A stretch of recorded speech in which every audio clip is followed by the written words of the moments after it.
First, the civilization before the great flood of Noah was highly advanced, with agriculture and husbandry, music and brass and ironworking.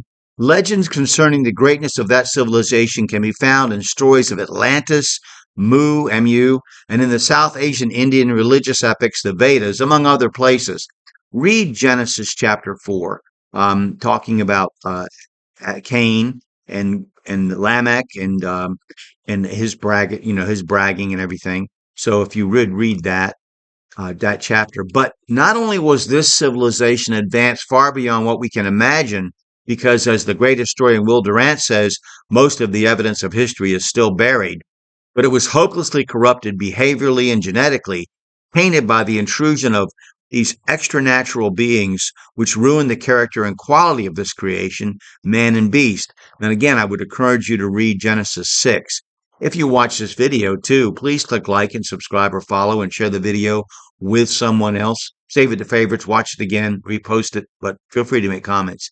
Now, after the great flood of Noah, the entire world was populated from three families. And again, read Genesis 9, if you would, starting in verse 18.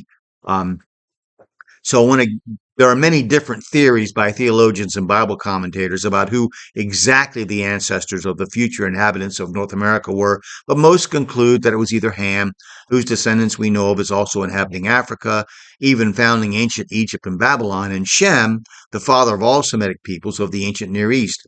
In any event, if you believe the Bible record, all of the migration to the Americas resulted from the events found in the first few chapters of Genesis.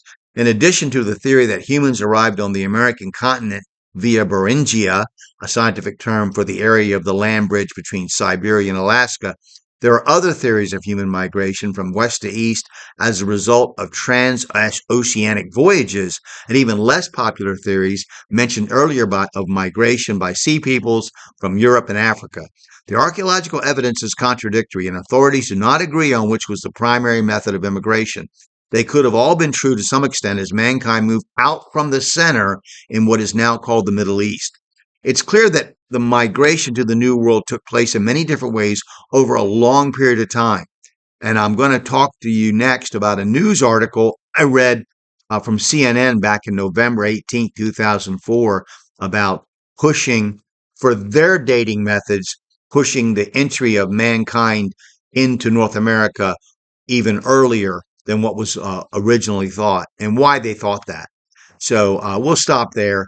And I thank you for watching. Thank you for watching and listening. I enjoy doing this. Thank you.